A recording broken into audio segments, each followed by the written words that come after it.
Welcome to There Is a Method to the Madness. My name is Rob Maxwell, and I'm an exercise physiologist and personal trainer.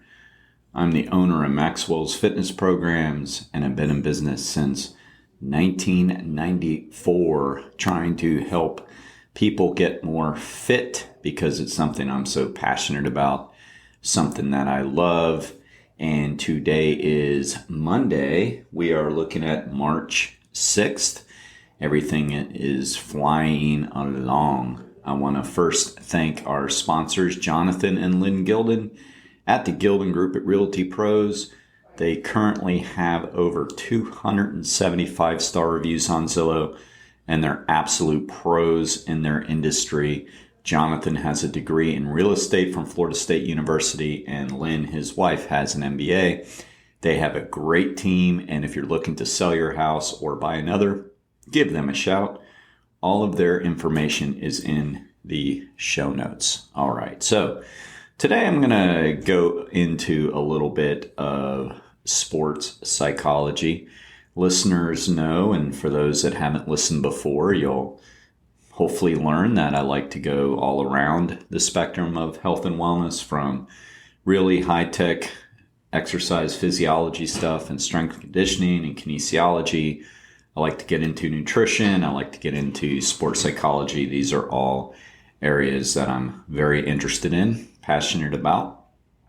And today I want to dive a little bit into some of the sports psychology things. I guess it would go under that realm, although it's really more of a psychology thing, I think. The ultimate goal is I want to get people to work out more. I want to get people to get into wellness more. I mean, we all preach what we are trying to learn, right? So I have found it to be very, very impactful in my life. So I want to share that, and I want other people to get into it, to lift weights and strength train on a regular basis, to do their cardio on a regular basis, to work on their mobility on a regular basis, and to eat right, get rest, do all the natural things they can to get better. That's kind of how I would define wellness. It's really taking care of yourself entirely. So that's the goal. And maybe one of the hindrances that keeps people from pursuing that goal could maybe be the old, comparison and competition thing. All right. So I was sparked by this idea by listening to it wasn't a podcast. I almost said a podcast, but it wasn't. I got his name from a podcast. His name is Rick Rubin, and he's a famous record producer. And I'm a big fan of music, and I'm a big fan of the creative arts. So I did hear him on a podcast, and I wanted to buy his book because I really enjoyed what I heard. And it was all about creativity. And so I've been listening to that. And as I was doing my cool down walk this morning, because I did a little indoor bike to warm up, and then I did a nice strength training session. And then I wanted to cool down a little bit outside and listen to an audiobook or podcast is usually what I do when I warm up and cool down. So that's what I did. And he said the famous quote that I've heard many times, which says that comparison is the thief of joy. What he said this morning was interesting, though. I've never heard that credited to Theodore Roosevelt, to Teddy Roosevelt before. Not surprised, because from what I've studied of Teddy Roosevelt, he was a pretty remarkable man on many accounts. So I'm not surprised at all. I just didn't know that. And in any event, he credited him. I don't know if that's true or not, but I've got no reason to believe it's not. And that's neither here nor there. But I do love that saying, and I can relate. I mean, how many times do we go to do something physical? And I'm just talking physical. This could go in any realm into your life, but the method to the madness is about mostly the physical and wellness and things like that. And hopefully you might get a little self-help out of it, but I'm just going to gear this towards physical and exercise and sport and those types of things that can get you active and healthier by being active. So I'm just keeping it here.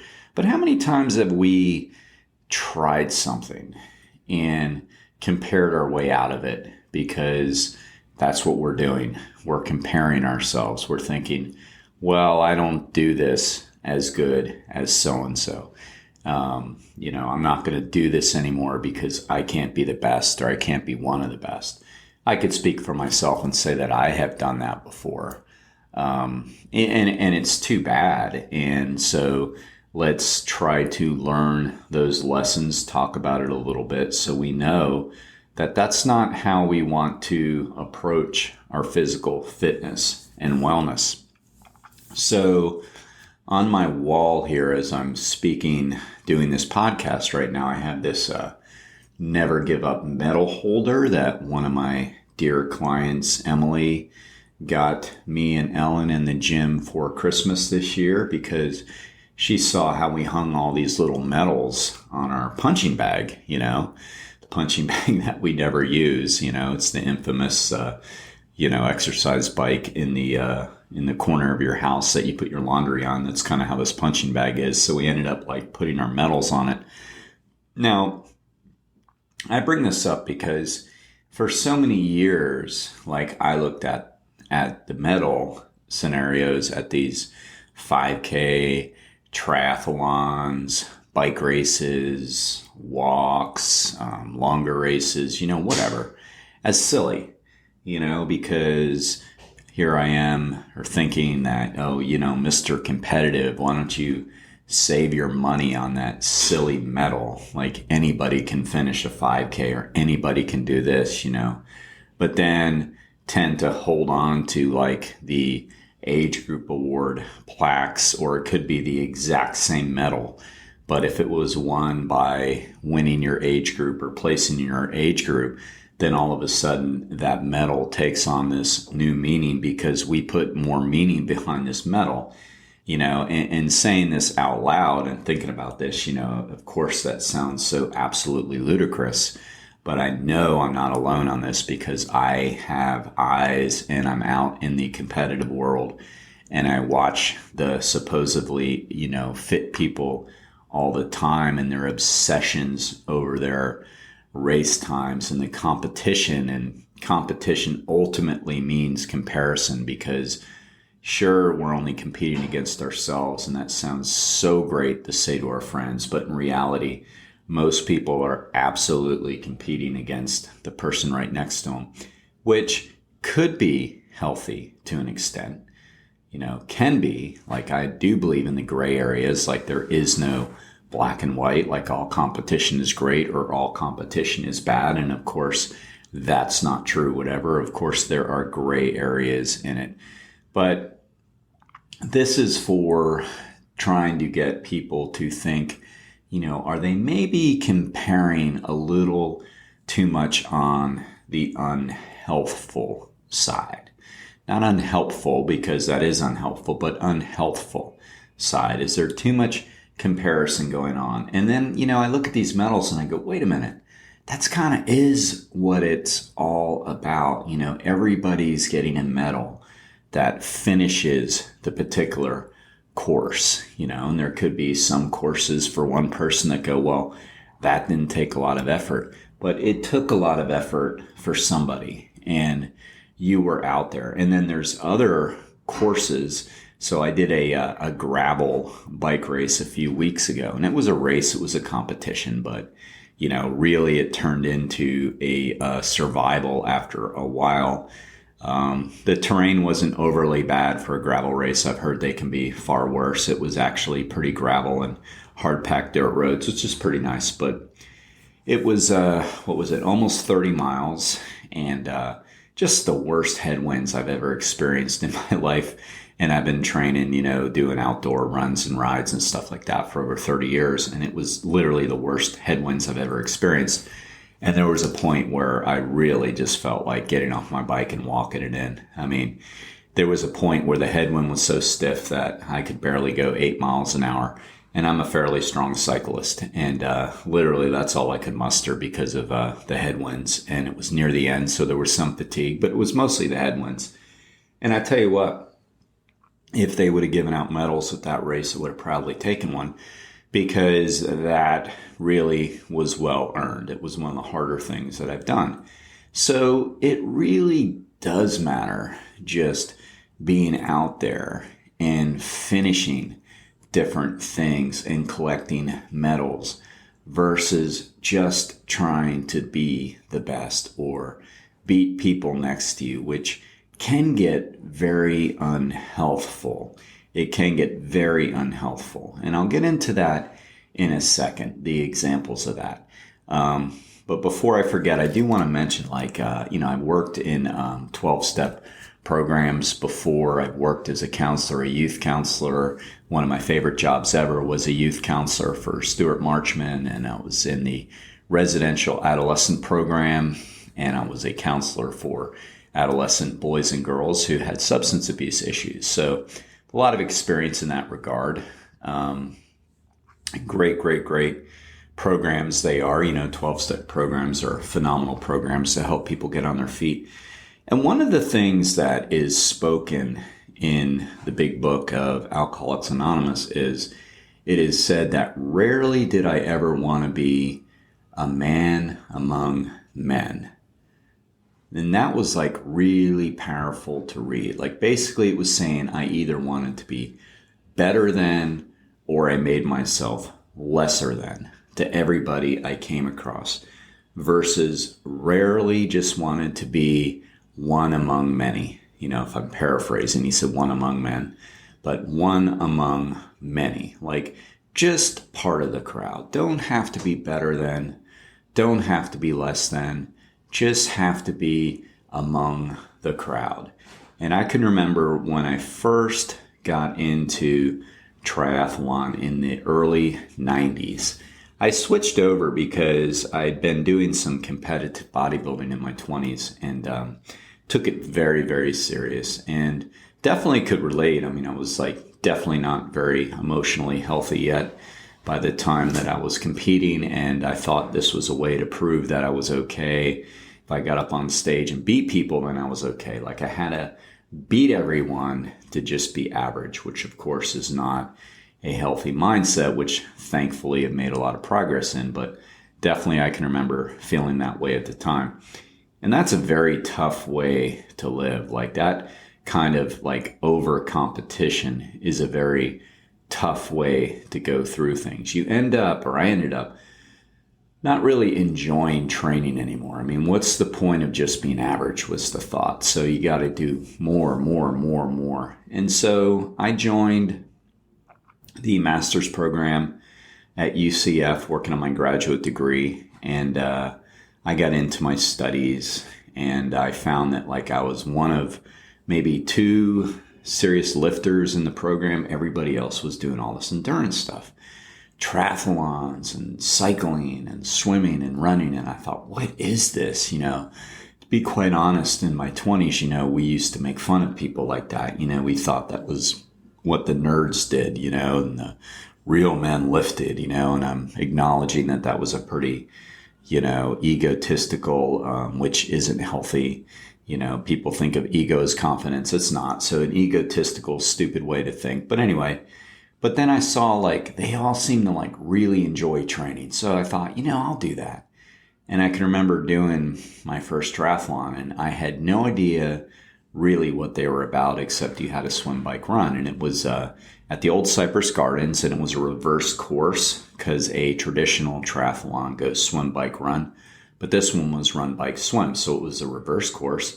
I trained a little bit for it, of course. I didn't go into it blind. I started running a little bit, maybe a month or two before, cycling a little bit, swimming.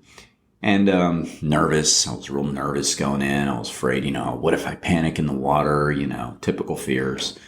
So I worked through those fears and I did it. And I remember feeling really, really good about myself. And I was sitting on the grassy beach afterwards, and I just can remember that. This was 1993, I don't know, 92 maybe, so long ago. But I can remember that blissful feeling of peace.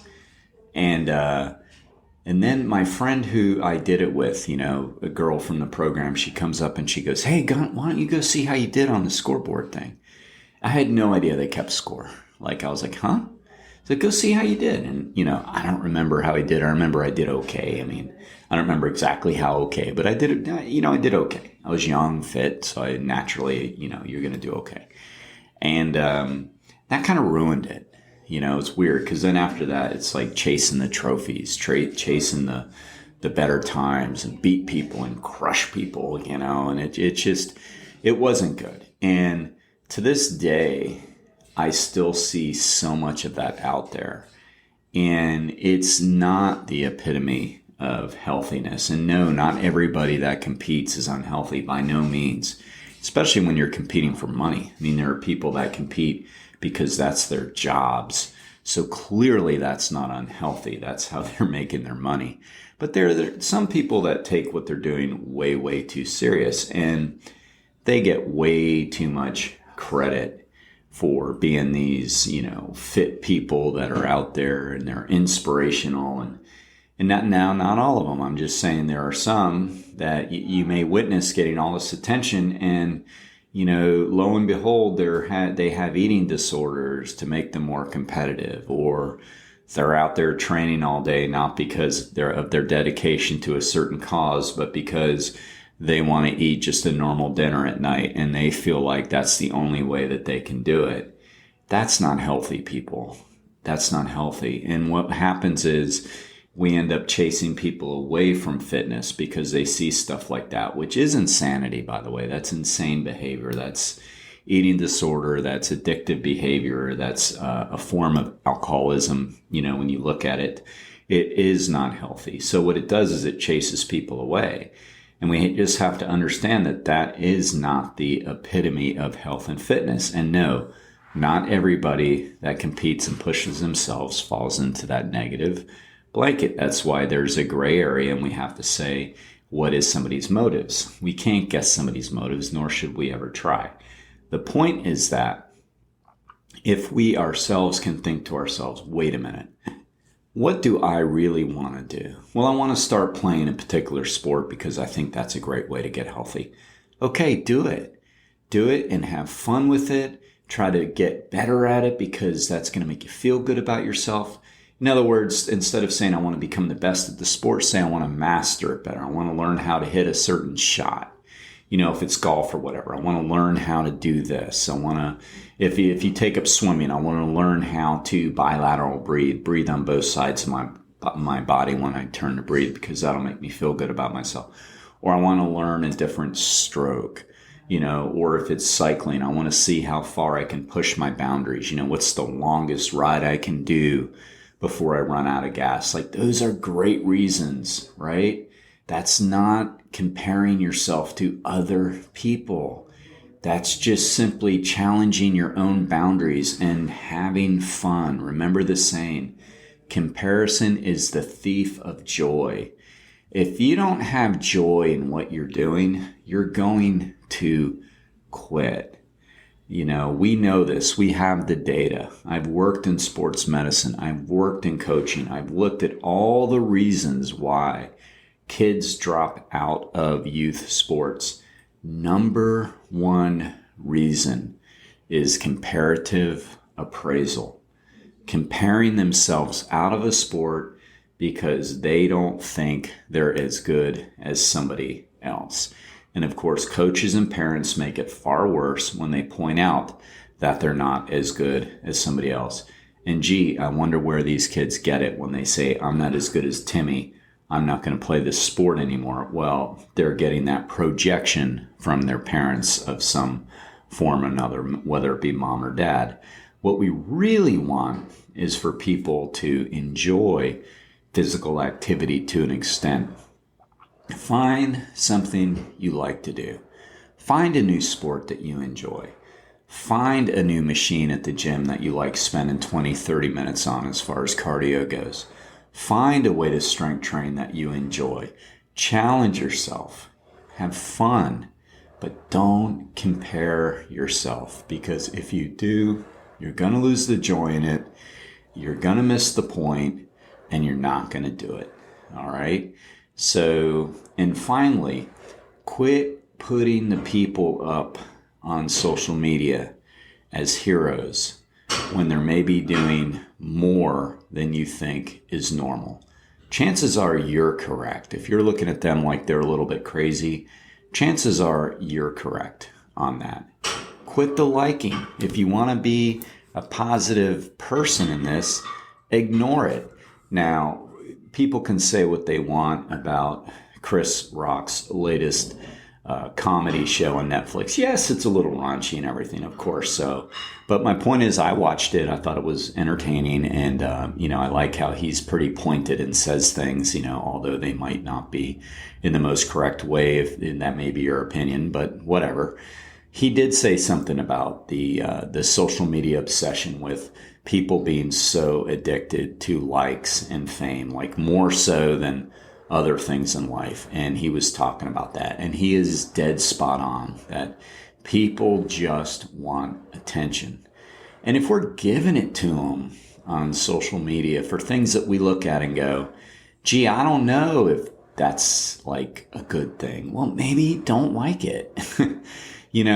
Absolutely mind your own business. I get all that. And it's easier to just keep scrolling. I get all that, But do we have to feed it? I mean, I see it all the time. I'll see things people do and I'll be like, okay, so you spent 5 hours working out this morning. I mean, awesome. I know people that spend 5 hours at the Humane Society volunteering their time trying to help poor adopted dogs and cats find homes. And to me, that's a lot more admirable than somebody out there working out for 4 or 5 hours, which to me seems excessively selfish. And that's, yes, opinionated in my opinion, but, we can call things for what they are and understand that. And I'm telling you this from a physiologist standpoint. You're not making yourself more fit by doing this. They're not making themselves more fit by doing that. The famous Ken Cooper once said, and he is called the father of aerobics. He's given credit for really pushing the running movement of the 1970s. He's still very famous because he owns the Cooper Institute in Dallas, Texas. He even said, and please don't put numbers to it and think you're being judged by the numbers. Everything's gray and relative. But he used the number 30. And he said, if you're running more than 30 miles a week, you're doing it for more than your physical fitness. That's from Ken Cooper. So what are you doing it for? You doing it, maybe you're bored. Maybe you're trying to compare yourself to somebody, compete with somebody who doesn't know that you're competing with them. Maybe you've got nothing else to do. I mean, whatever. But and yes, there's a gray area. If you're training for an ultra marathon or something, you're going to do more miles than that. So again, this all isn't meant to be taken so literal. You only know your motives. And finally, I'll say, you don't know who the most physically fit is based on them telling you this all the time. I have a lot of super fit clients, and I'm not going to mention names. That'd be ridiculous. I'm just going to say this. Probably my most fit client that I've had in the last 5 years doesn't compete at anything. Nothing. They simply don't compete. I'm not going to say who, what, or where, and it's really ridiculous to try to guess who this person is because I'm not saying it for that reason. What I'm saying it is let that sink in. They're an anomaly to most people because they're not on social media a lot. They don't compete at anything, meaning they don't do 5Ks, they don't do tennis tournaments, they don't do golf tournaments, they don't race bikes, they don't do triathlons, they don't do any of those things. They don't do CrossFit, they don't do any of those things. None of those things are bad. I do some of them, all right? It's all about relativity here. My point is this, that I know they're fit because I train them. I know what they can do.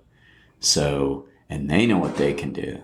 And they don't care if anybody else knows what they can do. They just want to be the most fit they can be. Think about that. Maybe there's some behaviors that you can take on that will set better examples for people than maybe examples that you're currently setting. All right. So, that is the punch in the forehead this morning. And like I said, I like to get into psychological issues sometimes, and I like to get into all of it. And speaking of psychological issues, I want to thank our next sponsor, chiropractic physician, Dr. Doris Antos. And she is a chiropractor. And the reason why I bring up psychological issues is because Chiropractic care is also phenomenal for mood. It's phenomenal for getting your whole body in alignment and help your nervous system get settled. So it's not just for what you think. I hate when I hear people say, oh, I hurt my back, I better go to the chiropractor. It's more about, you know what? Maybe you should go on a regular basis and keep your spine in good alignment for healing purposes and everything else. And she's phenomenal. We refer to her. She's in Ormond Beach, and I will put her information in the show notes. Until next time, be Max Fit and be Max Well.